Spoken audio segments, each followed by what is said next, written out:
Anda menyaksikan Kompas Bisnis bersama saya, Asri Gunawan. Saudara, pemerintah akan kembali memberlakukan diskon tarif listrik 50% di bulan Juni dan Juli 2025. Menko Bidang Perekonomian Airlangga Hartarto bilang, pemerintah akan memberlakukan insentif potongan tarif listrik sebesar 50% mulai 5 Juni 2025. Airlangga menerangkan, skema diskon listrik 50% akan dibahas pada 5 Juni mendatang. Rencananya diskon tarif listrik ini akan diberikan pada pelanggan di bawah 1.300 volt ampere. Nanti tanggal 5 Juni akan diberlakukan dan akan dirapatkan kembali, dan itu di bawah 1.300 kWh. Ya, poin ini bakal di breakdown tanggal 5 Juni nanti, Pak? Iya, makasih. Oke, makasih, Pak. Di bulan Juni nanti, pemerintah telah menyiapkan 6 paket stimulus ekonomi, antara lain diskon transportasi. Diskon yang diberikan mencakup tiket kereta api, pesawat, serta tarif angkutan laut selama masa liburan sekolah. Kemudian 110 juta pengendara ditargetkan akan mendapatkan diskon tarif tol. Pemerintah akan memberikan potongan tarif tol selama musim libur sekolah Juni-Juli. Diskon listrik 50%. Diskon listrik akan berlaku lagi di bulan Juni-Juli. Rencananya diskon hanya diberikan pada pelanggan rumah tangga dengan daya di bawah 1.300 volt ampere.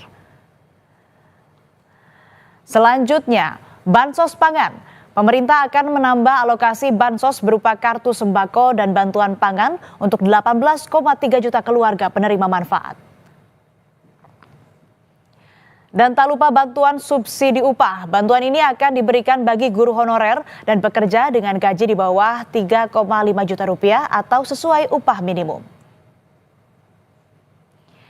Dan juga saudara, bantuan iuran JKK BPJS Ketenagakerjaan. Pemerintah akan memperpanjang program diskon iuran jaminan kecelakaan kerja atau JKK bagi pekerja sektor padat karya yang seharusnya berakhir di bulan Juli 2025. Di tengah sulitnya kondisi ekonomi, pemerintah kembali memberikan diskon tarif listrik 50%. Lalu apa kata warga? Berikut selengkapnya. Listrik di rumah saya itu 450 volt ampere. Untuk program pemerintah saat ini yang diskon 50% itu sangat membantu. Padahal dari Januari, Februari kemarin itu banyak sangat membantu. Nah, untuk program selanjutnya mungkin bisa dilanjutkan. Terus kedepannya ya untuk dana-dana yang kemarin mau buat beli listrik yang berapa itu bisa saya alokasikan ke anak sekolah. Sangat membantu dan bersyukur. Soalnya yang periode Januari ya sama Februari itu 100 dari 1 bulan, kalau nggak ada bantuan dari pemerintah itu minimal 200 habis bayar listrik itu. Kalau ada bantuan ya agak terbebani. Yang selama ini berarti 100 untuk 2 bulan, otomatis ada uang sisa yang sebenarnya untuk bayar listrik itu dialokasikan kemana, Pak? Dipindahkan untuk alokasi dana apa? Istilahnya ya buat ke dapur, belanja istri itu loh. Kalau biasanya tuh 15 hari sekali mikir ngisi token 100.000. Kalau ada subsidi ini kan enak, pikiran agak nggak tertekan. Alhamdulillah bisa meringankan bebannya warga ini. Kalau saya paling banyak ya 100.000. Kemarin Januari Februari dapat diskon listrik juga? Ya juga ya, 50 bisa dapat 1 bulan itu kalau ada subsidi ya. Sulitnya kondisi ekonomi membuat warga harus putar otak untuk memenuhi kebutuhan sehari-hari, termasuk kebutuhan untuk bayar listrik. Lebih lengkap berikut kami hadirkan perbincangan jurnalis Kompas TV Alfian Rahman dan Misbahul Munir bersama salah satu warga di Rusunawa, Sombo, Surabaya, Jawa Timur. Pemerintah kembali akan memberikan diskon tarif listrik 50% sama seperti yang telah diberikan pada Januari dan Februari lalu. Namun terdapat perbedaan dengan Januari dan Februari lalu di mana diskon yang kembali akan diberikan pada Juni dan Juli 2025 ini hanya menyasar rumah tangga dengan daya listrik di bawah 1.300 volt ampere. Apakah mendapat respon positif dari warga? Saya akan mengajak Anda untuk berinteraksi langsung dengan warga di Rusunawa, Sumbo, Surabaya terkait rencana pemerintah akan memberikan kembali diskon listrik 50% ini. Selamat pagi Bapak, boleh bergabung dengan kami di Kompas TV. Agak merapat sedikit Bapak. Dengan Bapak siapa? Bapak Edi Purwanto. Pak Edi Purwanto, adanya diskon listrik 50% sama seperti yang Januari Februari diberikan oleh pemerintah, tanggapan Bapak seperti apa, dan mungkin bisa diceritakan Pak untuk selama ini di warga yang ada di Rusunawa Sumbo ini daya listriknya berapa aja Pak, boleh tahu? Kalau variasi ya, ada yang 450, ada yang 900, ada yang 1.300. Nah, untuk yang periode kemarin itu alhamdulillah program dari pemerintah itu sangat-sangat membantu warga, khususnya yang saat sekarang ini keadaan perekonomian sangat sulit lah. Gitu. Kalau Pak Edi sendiri, daya listrik di rumah Bapak berapa? Daya listrik saya sendiri kebetulan 450. 450 volt ampere ya Pak ya. Betul. Yang apa namanya untuk bulanan biasanya bayar listrik berapa nih Pak Edi? Biasanya rata-rata itu 50 per bulan. 50.000. Sendiri mungkin bisa mewakilkan warga di Rusunawa Sumbo, keadaan ekonomi menurut Bapak seperti apa sih sekarang, dan bagaimana caranya Bapak untuk membagi penghasilan Bapak untuk memenuhi kebutuhan harian dari keluarga? Kalau penghasilan ya dibilang cukup ya cukup, dibilang enggak ya enggak. Tergantung kita memanajemen apa namanya keuangan. Pandai-pandai mengatur lah gitu. Tapi yang sering ya dari saya pribadi, dari keluhan warga sekitar ya sulit lah. Ya itu dia saudara, dan seperti yang kita ketahui Menko Perekonomian Airlangga Hartarto sendiri menjelaskan bahwa program pada bulan Juni dan Juli 2025 ini akan menyasar sebanyak 79,3 juta kepala keluarga atau rumah tangga, di mana yang terdata tersebut di bawah 1.300 volt ampere. Nah, Alfian Rahman, Misbaul Munir, Kompas TV Surabaya, Jawa Timur. Pemerintah Prabowo Subianto kembali mengeluarkan paket stimulus untuk menggerakkan konsumsi dan mengungkit pertumbuhan ekonomi.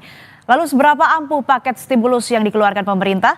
Sudah bergabung ekonom Universitas Indonesia Fitra Faisal bersama kami di Kompas Bisnis. Selamat pagi Mas Fitra, apa kabar?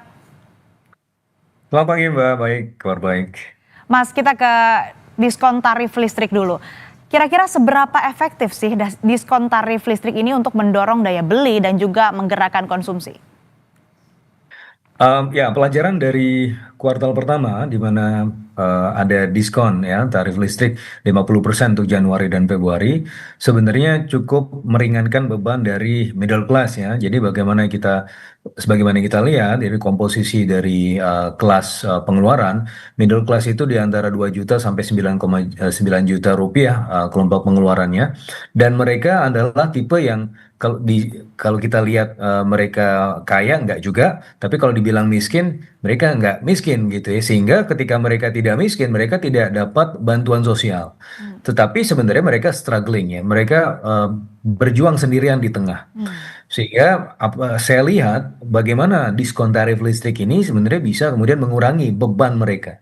Tetapi mengurangi beban saja tidak cukup ya, karena kita kan juga akan melihat ya potensi alokasi anggaran mereka kemana. Nah, sementara ini mereka masih melihat bahwa bulan Juli itu adalah bulan yang sangat krusial. Karena apa? Karena ini adalah periode masuk sekolah anak, periode harus berganti kelas, berganti sekolah, dan seterusnya. Sehingga saya rasa ini juga sebagian dari apa yang mereka dapatkan diskon di bulan Januari dan Februari, mereka tahan dulu untuk pengeluaran berikutnya. Kenapa? Karena dari sisi kepercayaan ya bagaimana kita lihat dari indeks kepercayaan konsumen di bulan Maret itu justru anjlok padahal masa lebaran ya 121 terendah semenjak 5 bulan terakhir. Ini artinya apa? Mereka melihat bahwa sebenarnya kondisi pekerjaan mereka belum sustainable, tapi di sisi yang lain pengeluaran mereka terlihat ke depan itu sudah jelas ya untuk pengeluaran ini dan pengeluaran itu, sehingga kecenderungan mereka adalah saving ya ketimbang melakukan pengeluaran atau spending. Nah, sehingga yang juga tidak kalah penting adalah meningkatkan kepercayaan konsumen sehingga mereka mau belanja ya, dan itu yang bisa kemudian memacu pertumbuhan ekonomi kita di kuartal kedua. Oke, cukup meringankan beban middle class yang solo fight lah ya. Tapi kan ke depan juga tadi Mas Fitra bilang akan ada banyak kebutuhan. Nah, apakah 6 paket stimulus ini termasuk yang utamanya tadi diskon tarif listrik 50% tepat untuk mengatasi persoalan ekonomi yang kita hadapi? Kalau kita lihat data BPS juga menunjukkan ekonomi Indonesia di periode Januari hingga Maret ini hanya tumbuh 4,87%, Mas Fitra. Sementara konsumsi yang jadi motor utama ekonomi Indonesia juga hanya mampu tumbuh 4,89%. Keduanya di bawah standar pertumbuhan 5%. Ini bagaimana, Mas Fitra? Ya, keduanya suboptimal. Karena kalau kita lihat salah satu komponen lagi dari pertumbuhan ekonomi yaitu pengeluaran pemerintah justru terkontraksi 1,38% ya di kuartal pertama tahun lalu, tahun ini. Tapi dibandingkan dengan tahun lalu misalnya ya, tahun lalu itu di kuartal pertamanya kenapa kita bisa tumbuh 5,11%? Salah satunya juga karena pemerintah itu mengeluarkan anggarannya secara eksesif ya di front load di awal ya, bagaimana secara year on year di tahun 2024 pengeluaran pemerintah itu 20%. Sementara di tahun ini di kuartal pertama itu pengeluarannya cuma tinggal bahkan terkontraksi 1,38%. Nah, ini pelajarannya. Sehingga ketika pemerintah ingin mengeluarkan stimulus-stimulus mulai dari kuartal kedua, saya rasa itu sangat baik ya untuk kemudian membangun fondasi ekonomi kita terutama di kuartal kedua, Mbak Astrid. Oke. Lalu apakah 6 stimulus tadi ini bisa kita sebut krusial begitu? Karena kan beberapa hari besar seperti Natal dan Tahun Baru juga sudah lewat. Tapi kalau kita lihat di rentang waktu yang pendek begitu ya, di dalam waktu dekat akan ada Idul Adha juga. Nah, ini kira-kira bisa mendongkrak daya beli atau konsumsi, Mas Fitra? Ya, ini kita akan menghadapi libur panjang berikutnya ya, di akhir Mei sampai awal Juni ya. Ini mudah-mudahan dengan diskon transportasi, tarif tol itu juga bisa kemudian memajukan ya potensi ekonomi daerah. Karena pelajaran di kuartal pertama tahun lalu sekali lagi, itu selain Lebaran juga ada pengeluaran pemerintah dan juga kepercayaan masyarakat itu sedang berada dalam tinggi-tingginya gitu ya. Sehingga saya rasa ini suatu hal yang bisa kemudian kita lihat di kuartal kedua perkembangannya, di mana ketika sektor pariwisata itu flourishing sebagaimana di kuartal 1 tahun lalu, itu bisa signifikan untuk meningkatkan potensi pertumbuhan ekonomi. Dan yang juga tidak kalah pentingnya Mbak Asri, kita juga akan melihat di paket stimulus itu ada perpanjangan diskon iuran. Nah, diskon iuran ini penting. Kenapa? Karena sebenarnya pengeluaran middle class itu paling besar pertama yang makanan, yang kedua adalah untuk perumahan, yang ketiga adalah untuk pajak dan iuran. Sehingga ini signifikan ya untuk kemudian mengurangi beban dan middle class sembari kemudian bisa mendorong mereka untuk belanja ya di kuartal kedua ini. Tapi dari stimulus-stimulus ini saya rasa yang juga tidak kalah pentingnya, kita juga bisa memberikan stimulus untuk sektor makanan. Nah, untuk ini saya rasa MBG itu bisa kita gunakan sebagai stimulus juga. Karena MBG ini kalau sudah full pledge Mbak Asri, kita bayangkan aja ada satu keluarga ya, kalau di Indonesia itu rata-rata keluarga itu 4,71, artinya satu rumah tangga itu punya 2 atau 3 anak. Nah, anggaplah 2 anak, satu anak itu diberikan misalnya makan siang gratis ya, satu hari 15.000, dikali dengan 20, itu dikali dengan 2, itu jadi 600.000. Ada potensi 600.000 anggaran yang dihemat ya untuk pengeluaran makanan, di mana ini adalah kelompok pengeluaran middle class yang paling besar 41,7%. Yang berikutnya yang kedua, saya rasa selain stimulus-stimulus yang sudah rencana diberikan oleh pemerintah ini, perlu juga untuk diberikan ke sektor perumahan ya, rumah subsidi dan seterusnya. Karena apa? Ini 28% pengeluaran middle class di situ. Jadi 41,7% itu di sektor makanan, 28% di sektor properti. Nah, baru yang ketiga itu untuk pajak dan iuran. Saya rasa penting juga kita untuk melihat pemerintah melakukan stimulasi ekonomi di sektor-sektor tersebut, Mbak Astrid. Ya, stimulus juga diharapkan bisa merambah ke sektor lain yang tadi dianggap juga krusial ya, Mas Fitra. Tapi yang tidak kalah pentingnya adalah bagaimana kemudian membangkitkan dan meningkatkan kepercayaan konsumen untuk akhirnya mereka bisa meningkatkan daya beli dan juga konsumsi. Kita nanti akan bahas usai jeda, tapi tetaplah di Kompas Bisnis.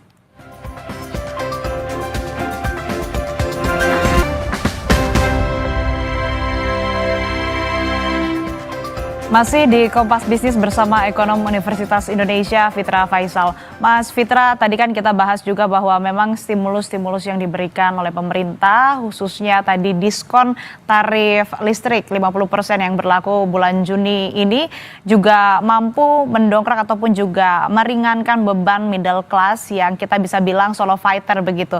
Tapi ada faktor kepercayaan konsumen juga yang harus ditingkatkan atau dijaga. Ini gimana strateginya yang harus dilakukan pemerintah, Mas Fitra?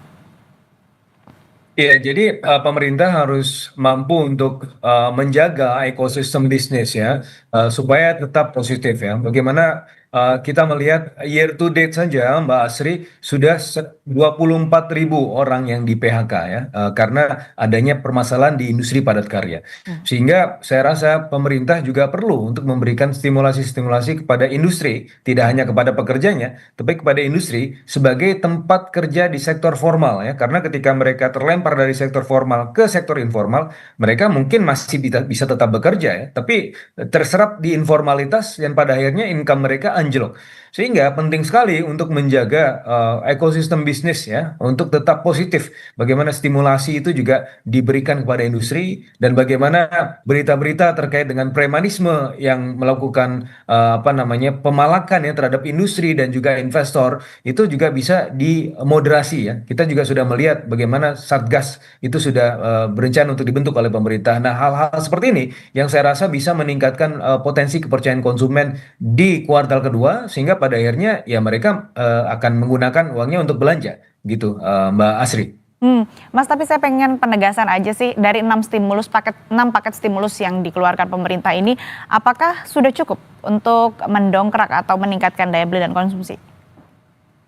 Kalau cukup, tidak ada yang cukup, Mbak. Tapi kita kan terbatas ya dari sisi fiskal ya. Bagaimana memang di kuartal kedua ini kita sudah mendengar bahwa APBN kita sudah surplus lagi ya, 4 triliun kemarin dari pengumuman di bulan April. Tetapi itu sebenarnya karena memang kita belum banyak ya mengeluarkan aktivitas spending di kuartal kedua tahun ini. Nah, sehingga ya heads up-nya adalah ketika ini terlalu banyak aktivitas spendingnya, memang di satu sisi bisa melumasi perekonomian, tetapi di sisi yang lain ada dari sisi pembiayaan ini bisa kemudian akan bertambah besar ya, sehingga risiko pembiayaan akan menjadi lebih signifikan. Nah, ini permasalahannya yang sedang dihadapi oleh pemerintah. Tetapi kalau ingin menambah beberapa hal lagi yang lebih strategis menurut saya, seperti yang tadi saya sampaikan, juga masuk ke sektor makanan dan juga sektor perumahan. Ya, MBG itu bisa difungsikan juga untuk melakukan untuk difungsikan sebagai stimulus ya di sektor makanan. Ya, mudah-mudahan MBG ini bisa secara ideal ya terlaksana karena yang tadi saya sampaikan ya kalau kita lihat keluarga itu punya 2 anak, seminimal-minimalnya mereka bisa hemat 500.000 untuk ongkos makanan ya, harian anak-anaknya ya per bulan. Nah, dan di sisi yang lain kalau kita lihat dari breakdown dari sisi pengeluaran middle class itu juga masuk ke sektor properti ya. Jadi subsidi rumah, iuran rumah dan seterusnya itu juga saya rasa perlu untuk diluncurkan juga ya di kuartal kedua tahun ini untuk mengurangi beban middle class sembari juga mendorong mereka untuk melakukan spending yang lebih signifikan di kuartal kedua tahun ini, Mbak Asri. Tapi kalau kita bandingkan dengan 2 stimulus sebelumnya yang telah dikeluarkan pemerintah, apakah dampaknya ini akan sama atau berbeda? Kalau misal kita mengacu ke stimulus di triwulan pertama tahun 2025, meski ada 15 paket ekonomi komplit ya, namun ekonomi ini kan kalau kita lihat tetap tumbuh di bawah 5% begitu, Mas Fitra. Saya rasa akan lebih signifikan di kuartal kedua tahun ini karena Mbak Asri sebagaimana yang kita lihat di kuartal 1 pemerintah kan dari sisi pengeluaran terkontraksi minus 1,38% ya karena memang harus ada adaptasi ya dari regulasi Inpres ya 2025 tentang efisiensi tentang perubahan alokasi anggaran sehingga ada blokir-blokir anggaran di kuartal 1, tetapi saya rasa permasalahan itu tidak kita temui di kuartal kedua karena blokir anggaran sudah dibuka, anggaran sudah dialokasikan ke tempat yang jauh lebih produktif rencananya, dan sehingga harusnya di kuartal kedua ini kita bisa melihat ada rebound ekonomi ya dari sebelumnya 4,87% minimal bisa mencapai 5% ya di kuartal kedua tahun ini. Dampak dari 6 paket stimulus ini apakah hanya berdampak jangka pendek atau dampaknya jangka panjang, Mas Fitra? tentu ini sifatnya ad hoc ya, karena biar bagaimanapun paket, yang namanya paket itu kan terbatas ya, sifatnya bukan long lasting. Nah, untuk bisa kemudian menjamin sustainability dari perekonomian, terutama dari sisi konsumsi, maka tadi sektor formalnya itu harus diperbesar ya. Karena kejatuhan dari sektor formal ke sektor informal itu yang kemudian membuat middle class itu anjlok income-nya ya selama 5 tahun terakhir. Dan kalau kita lihat dari sisi tabungan, jumlah tabungan bukan tabungan middle class saja, tabungan rata-rata masyarakat kita itu tinggal 1,7 juta rupiah Mbak Asri per bulan Februari dan Maret, data dari LPS secara rata-rata ya. Nah, ini jatuh dari 5 tahun yang lalu, yaitu 3 juta rupiah, hampir setengahnya. Makan tabungan. Kenapa? Karena income-nya terbatas. Kenapa income-nya terbatas? Anjlok karena mereka terlempar dari sektor formal, yang mana itu adalah industri. Sehingga ketika pemerintah bisa fokus pada industrialisasi, maka ini bisa kemudian memperbesar sektor formal, menaikkan potensi pendapatan masyarakat, dan pada akhirnya kita bisa melihat sustainability dari konsumsi ke depan akan lebih signifikan lagi, dan pertumbuhan ekonomi yang di atas 5% akan terrealisasi menurut saya, Mbak Asri. Kita lebih spesifik lagi soal diskon tarif listrik 50%. Ini apakah cukup? Apakah ampuh untuk menambal masalah konsumsi dengan insentif tersebut, atau perlu ada isu struktural lain yang diatasi, Mas Fitra? Isu struktural tadi yang saya sampaikan ya, bagaimana industrinya, tetapi untuk di jangka pendek ini ad hoc ya, karena middle class itu yang seperti yang saya sampaikan tadi, dia bukan orang kaya, tapi dia juga bukan orang miskin, sehingga ketika mereka kesulitan, mereka tidak berhak dapat bansos ya. Ada yang memang dapat bansos, tapi mereka bukan kelompok yang berhak dapat bansos ya rata-rata. Sehingga ketika ada diskon tarif listrik, yang mana ini sebenarnya adalah mengurangi beban mereka. Ini saya rasa signifikan ya untuk mengurangi beban dari middle class tersebut. Tetapi tentunya harapan saya juga ada tambahan stimulus lain, yang mana itu fokus pada pengeluaran middle class yang tadi saya sebutkan, Mbak Asri. Nah, di kuartal selanjutnya juga diharapkan kondisinya lebih baik ya kalau melihat dengan insentif dan stimulus yang diberikan oleh pemerintah. Tapi tadi catatannya dari Mas Fitra bahwa memang stimulus yang diberikan, 6 paket stimulus ekonomi terhadap masyarakat ini mampu setidaknya meringankan beban middle class, tapi ada perlu banyak lagi isu struktural yang perlu dilakukan. Salah satunya mungkin stimulus terhadap industri juga, kemudian subsidi iuran rumah, kemudian tadi kepercayaan konsumen yang harus dijaga, mungkin salah satunya dengan adanya stabilitas harga. Terima kasih Mas Fitra Faisal, ekonom Universitas Indonesia, telah bergabung bersama kami di Kompas Bisnis. Sehat selalu, Mas Fitra. Saudara, hari ini Polda Metro Jaya akan memanggil Rismon Sianipar sebagai saksi atas kasus tudingan ijazah palsu Presiden ke-7